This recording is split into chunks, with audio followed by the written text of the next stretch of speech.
Halo, selamat pagi, selamat siang, dan selamat malam untuk sobat belajar. Di pertemuan yang lalu kita sudah belajar terkait definisi, kemudian ada teori, dan ada bentuk-bentuk perubahan sosial. Semua sudah disampaikan Kak Denis dari Ruang Guru. Untuk hari ini bersama Pak Sai kita akan belajar terkait penyebab perubahan sosial. Kemudian nanti kita juga akan belajar terkait proses perubahan sosial dan dampak positif dan negatif perubahan sosial. Untuk yang awal kita akan tahu terlebih dahulu terkait dengan faktor-faktor penyebab perubahan sosial. Secara garis besar, faktor penyebab perubahan sosial dipengaruhi oleh 4 hal. Pertama adalah faktor dari dalam atau kita kenal dengan faktor intern. Kemudian ada faktor dari luar atau yang kita kenal dengan faktor ekstern. Dan kemudian nanti ada faktor penghambat dan pendorong. Kita mulai dari yang faktor dari dalam atau faktor intern terlebih dahulu. Faktor intern yang pertama adalah perubahan jumlah penduduk. Dek, kita pakai logika ya. Yang namanya perubahan jumlah penduduk ternyata akan mempengaruhi perubahan sosial di suatu wilayah. Hal itu sangat dipengaruhi oleh faktor natalitas atau di dalam geografi kita kenal dengan istilah kelahiran, dan faktor mortalitas atau kematian. Contohnya adalah di DKI Jakarta dengan jumlah kelahiran banyak akan menimbulkan banyak permasalahan sosial yang mempengaruhi perubahan sosial di wilayah tersebut. Misalnya, angka kelahiran yang banyak apabila tidak diikuti dengan kualitas SDM yang baik akan mengakibatkan masalah kriminalitas, kemudian ada masalah pendidikan yang tidak merata, dan ada masalah pengangguran. Jadi, kelahiran yang terlalu berlebih akan mengakibatkan banyaknya perubahan sosial di daerah-daerah terutama seperti halnya perkotaan. Berbeda halnya dengan mortalitas. Mortalitas lebih disebabkan oleh angka kematian. Jadi, di suatu wilayah dengan angka kematian penduduk tinggi seperti halnya Afrika yang terletak di kawasan benua hitam, itu angka kematiannya cukup tinggi, terutama di negara-negara miskin seperti Mozambik, kemudian ada Nigeria, dan ada daerah-daerah kantong-kantong kemiskinan lainnya. Hal itu mengakibatkan perubahan sosial yang terjadi di daerah tersebut cukup rendah. Hal itu karena jumlah kelahirannya sedikit dan jumlah kematiannya justru lebih banyak. Dengan jumlah kematian yang justru lebih banyak akan membuat kualitas daerah tersebut buruk dan perubahan sosial yang dilakukan cukuplah kecil dan bahkan tidak ada. Begitu ya, itu terkait dengan perubahan jumlah penduduk. Ternyata perubahan jumlah penduduk di suatu wilayah akan mempengaruhi perubahan sosial. Atau kalau dalam perubahan jumlah penduduk juga bisa dipengaruhi oleh faktor urbanisasi atau transmigrasi. Urbanisasi lebih disebabkan karena adanya perpindahan penduduk dari desa ke kota. Misal, di Kabupaten Gunung Kidul Yogyakarta, penduduk usia mudanya lebih memilih untuk bekerja di kota. Hal ini mengakibatkan daerah tersebut kekurangan generasi produktif dari golongan muda. Kurangnya golongan muda di Gunung Kidul mengakibatkan kualitas SDM di desa menjadi tidak terkelola dengan baik dan perubahan yang terjadi cukup kecil karena jumlah penduduk tuanya justru lebih banyak. Itu tentang urbanisasi. Kemudian transmigrasi. Semakin banyak orang yang melakukan perpindahan dari wilayah satu ke wilayah yang lain akan mengakibatkan daerah lama menjadi tidak mengalami perubahan karena tidak ada kualitas SDM yang memadai. Begitu ya, itu terkait dengan perubahan jumlah penduduk. Kita lanjut ke yang nomor 2. Faktor intern perubahan sosial yang nomor 2 adalah penemuan baru. D. Secara garis besar, penemuan baru dikelompokkan atau diklasifikasikan menjadi 3. 1. Discovery, 2. Invention, 3. Innovation. Nah, sekarang kita akan melakukan atau mengetahui apa perbedaan antara ketiganya. Kita mulai dulu dari yang discovery. Kalau discovery itu idenya baru ya, belum pernah ada sebelumnya. Dalam artian penemuan ini kalau dalam bahasa Jawanya anyar gres, belum pernah ada sebelumnya yang menemukan. Sedangkan kalau invention itu dalam tahap penyempurnaan atau dalam tahap pengembangan ide, Jadi masih dalam tahap penyempurnaan atau pengembangan ide. Jadi kalau di tahap invention itu penemuannya belum bisa diterima 100% atau masih ada yang ragu-ragu dengan penemuan tersebut. Sedangkan kalau yang nomor 3 adalah innovation. Kalau innovation, tahap penerimaan dan penerapannya dalam kehidupan sehari-hari sudah baik karena sudah diterima penemuan itu 100%. Begini saja, biar tidak bingung kita buat contoh. Misal discovery. Penemuan bola lampu oleh Thomas Alva Edison itu kita katakan sebagai discovery. Karena sebelumnya belum pernah ada orang yang menemukan bola lampu, ya, atau bohlam kuning itu yang ditemukan oleh Thomas Alva Edison. Kemudian lama kelamaan bohlam kuning yang ditemukan oleh Thomas Alva Edison dianggap tidak baik untuk kesehatan mata karena lampu pijar atau lampu bohlam kuning itu dianggap memiliki kualitas sinaran yang dapat merusak retina mata dan mempengaruhi penglihatan seseorang. Kemudian lampu bohlam kuning tadi dikembangkan menjadi lampu jari dan lampu LED. Nah, pengembangan dari bohlam kuning menjadi lampu jari dan lampu LED itu masuk ke tahap invention, disempurnakan dan terus dikembangkan. Pada awal perkembangan lampu LED dan lampu jari, semuanya belum bisa menerima. Ada beberapa orang yang masih tetap menggunakan lampu bohlam karena pada saat itu masih tahap invention. Tapi kini di tahun 2020 ini itu lampu jari dan LED sudah masuk ke tahap innovation karena masyarakat mayoritas sudah menerima dan menerapkan lampu jari dan lampu LED itu untuk menerangi rumah. Jadi penemuan baru itu sudah dianggap sempurna dan tidak ada yang meragukan lagi. Paham bedanya ya? Kalau discovery itu benar-benar baru, invention itu dalam tahap penyempurnaan. Jadi kalau ada yang ragu-ragu, kalau di tahap invention itu masih kita toleransi. Tapi kalau di tahap innovation itu sudah diterima dan diterapkan dalam kehidupan sehari-hari 100%. Jadi tidak ada yang meragukan lagi, gitu ya. Itu adalah 3 tahapan penemuan baru disertai dengan contohnya, ya. Kemudian kita lanjut yang nomor 3, ada pertentangan dalam masyarakat. Kok bisa ya ada pertentangan dalam masyarakat ya? Bisa. Jadi pertentangan yang terjadi di dalam lingkungan masyarakat itu dapat berpengaruh terhadap perubahan sosial. Misal ya, di kampung A itu ada penduduk yang saling berkonflik. Di kampung A berarti kan berada di dalam lingkungan yang sama, yaitu di kampung A. Konflik yang terjadi di dalam lingkungan yang sama tadi kita katakan sebagai pertentangan dalam masyarakat. Artinya pertentangan yang terjadi tadi akan mengakibatkan perubahan yang kurang baik di dalam lingkungan masyarakat kita. Jadi dikatakan sebagai faktor intern. Kemudian yang keempat, pemberontakan dan revolusi.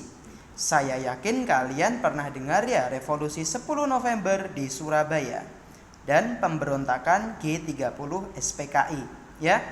Pemberontakan 30 SPKI tujuannya adalah untuk memberantas komunisme yang ada di Indonesia. Jadi nanti akan muncul perubahan, yaitu pemberontakan G30 SPKI, komunis akan hilang dari Indonesia. Jadi perubahannya adalah nanti masyarakat Indonesia tidak akan terpengaruh oleh paham komunisme. Sedangkan kalau revolusi 10 November di Surabaya tujuannya adalah untuk melakukan perebutan kemerdekaan Indonesia dari penjajah Belanda. Jadi perubahan yang terjadi ketika revolusi 10 November adalah kita akan mendapatkan kemerdekaan tetapi secara utuh. Begitu ya. Itu tentang pemberontakan dan revolusi. Kemudian faktor intern yang nomor 5 adalah reformasi. Kalau reformasi saya yakin kalian pernah dengar ya, ada reformasi Mei 98 ya. Filmnya dulu ada diperankan oleh Chelsea Islan. Jadi kalau saat reformasi Indonesia dulu di bulan Mei 98 ya, tepatnya tanggal 21 Mei, tujuannya adalah ingin merubah era Orde Baru ya ke era reformasi. ya, era Orde Baru ke era reformasi, ya. Jadi di zamannya Soeharto dianggap sudah tidak sesuai lagi, kemudian kita menuntut adanya reformasi, ya, di mana keterbukaan pers itu lebih baik, di mana masyarakat tidak terbelenggu oleh birokrasi yang saat itu dianggap rumit. Jadi ada perubahan-perubahan yang dimunculkan di Indonesia setelah reformasi. Begitu ya. Itu tentang faktor intern atau faktor dari dalam. Sekarang kita masuk ke faktor dari luar. Faktor ekstern. Faktor dari luar atau faktor ekstern itu dipengaruhi oleh beberapa hal. Pertama, misal dipengaruhi oleh lingkungan fisik atau alam, ya. Misalnya daerah di sekitaran Gunung Merapi itu dulu tanahnya subur, penduduknya hidupnya makmur. Tetapi setelah adanya letusan gunung berapi, satu desa terpaksa harus dipindahkan atau mengalami bedol desa. Tentunya dengan adanya bedol desa atau pemindahan kawasan dari kawasan lama yang tadinya dianggap subur dan mendatangkan manfaat dipindahkan ke kawasan baru. Belum tentu perpindahan warga ke kawasan baru itu mengakibatkan hal yang sama, ya. Jadi ledakan Gunung Merapi tadi mengakibatkan warga mengalami perubahan sosial, ya, baik itu budaya, pola pekerjaan maupun pola interaksi. Kemudian yang kedua, faktor ekstern yang kedua adalah peperangan dengan wilayah atau negara lain. Kalau ini sudah jelas ya. Misal adalah konflik antara Israel dan Palestina. Jadi peperangan antar wilayah atau dengan negara lain itu bisa mengakibatkan perubahan. Dulu Palestina itu negara yang damai, aman, ya, sejahtera. Tapi sekarang setelah adanya konflik mengalami perubahan yang cukup signifikan, ya, menjadi daerah yang sangat miskin, kemudian penduduknya menderita karena adanya ekspansi perluasan wilayah yang dilakukan Israel secara paksa, gitu ya. Itu adalah peperangan dengan wilayah atau negara lain. Kemudian yang ketiga, pengaruh kebudayaan masyarakat lain, ya. Ternyata perubahan sosial juga dipengaruhi oleh kebudayaan masyarakat lain. Misal ya, dulu masyarakat Aceh itu masyarakat yang mungkin tertutup. Tetapi setelah budaya Islam masuk ke Aceh yang dibawa oleh para pedagang, baik itu dari Timur Tengah maupun Gujarat, kebudayaan Islam mulai berkembang di Aceh. Dan pada saat itu mulai muncul perubahan-perubahan pada kehidupan masyarakat Aceh. Mungkin tadinya mereka adalah penganut Islam yang cukup tertutup, tetapi dengan masuknya budaya baru yang dibawa oleh pedagang dari luar negeri, mereka menjadi lebih terbuka, ya. Jadi ada pengaruh kebudayaan lain. Oke teman-teman, itu tentang faktor dari dalam intern dan faktor dari luar ekstern. Sekarang kita lanjut ke faktor penghambat. Oke, sekarang kita lanjut ke faktor penghambat dan faktor pendorong. Kita ke faktor penghambat dulu yuk. Apa sih faktor penghambat perubahan sosial? Gampang kalau ini. Satu, karena kurang berhubungan dengan masyarakat lain. Atau di sosiologi kita kenal masyarakatnya eksklusif, tertutup, tidak mau membaur, kemudian tidak mau menghargai, ya. Kemudian nomor dua, perkembangan ipteknya lambat. Coba kita lihat di pedesaan atau desa-desa terpencil di daerah Papua. Perubahan sosialnya kan cukup sedikit. Karena apa? Ipteknya tidak berkembang dengan baik. Ilmu pengetahuan dan teknologinya kurang berkembang. Kemudian tiga, masyarakat pola pikirnya masih tradisional, ya. Masyarakat dengan pola pikir tradisional menganggap semua yang terjadi pada dunia modern dianggap kurang baik. Bahkan ada yang berpikiran suuzon, menganggap bahwa modernitas itu nanti bisa mengakibatkan kerusakan. Jadi ini adalah faktor penghambat perubahan sosial nomor 3. Kemudian 4, adat istiadat yang sangat kuat ya di masyarakat mengakibatkan masyarakat itu menjadi kehidupannya terhambat. Ya, adat istiadat yang terlalu kuat itu mengakibatkan perubahan yang terjadi terhambat. Ya, kayak di masyarakat adat di Baduy di Banten misalnya, itu kan adat istiadatnya sangat kuat sehingga pola perubahan yang terjadi di sana cukup sedikit, ya, seperti itu. Kemudian 5, vested interest. Vested interest itu apa? Suatu keyakinan yang tertanam kuat. Jadi orangnya kolot. Kalau dikasih A, misal masyarakat A ditawari budaya B, dia akan menolak budaya B dan tetap mempertahankan budaya A. Itu vested interest. Jadi mereka itu sudah tertanam kuat keyakinannya, ya. Jadi menolak budaya baru yang masuk. Misal gini, desa terpencil Singosari mendapat bantuan, ya, dari pihak puskesmas desa. Tetapi warga desa Singosari menolak bantuan dari puskesmas karena mereka lebih percaya pada dukun desa. Lah itu loh, dukun desa itu sudah tertanam kuat di masyarakat bahwa dia adalah sumber dari kesembuhan warga. Jadi kalau ditawari metode baru kayak misalnya pengobatan modern, mereka nggak mau, mereka tetap menggunakan pengobatan tradisional. Itu adalah vested interest, ya, menolak budaya baru yang masuk karena adanya budaya yang tertanam kuat, gitu ya. Itu vested interest. Itu tadi teman-teman tentang faktor penghambat. Sekarang kita masuk ke faktor pendorong. Apa saja ya faktor pendorong perubahan sosial ya? 1, mau menjalin kontak dengan kebudayaan lain, ya.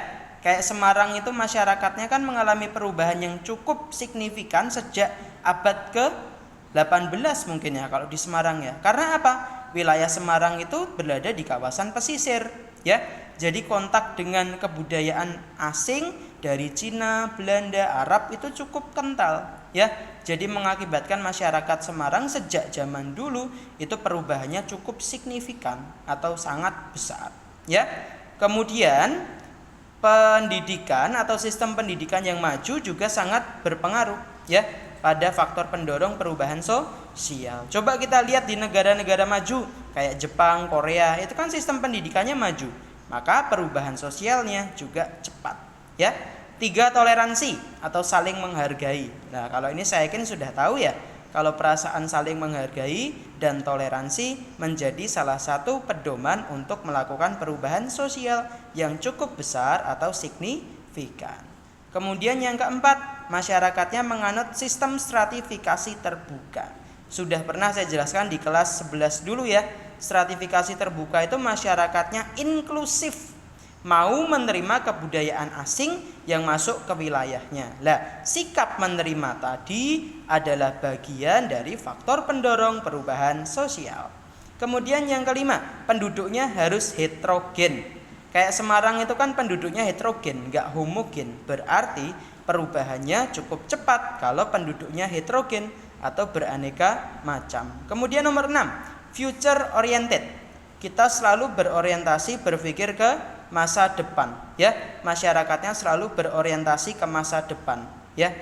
Kalau berpikirnya ke masa depan berarti nomor 7, tidak puas dengan kondisi yang ada, ya. Dia ingin menerima kemajuan, ya, dengan berorientasi ke masa depan. Ingat bahwa masyarakat yang enggak pernah puas itu tadi, ya, itu mereka akan lebih cepat mengalami perubahan sosial. Gitu ya, Dek ya. Itu tadi tentang faktor dari dalam intern, kemudian ada faktor dari luar ekstern, kemudian ada faktor penghambat dan faktor pendorong. Kita lanjutkan ke materi berikutnya, yaitu tentang proses-proses perubahan sosial.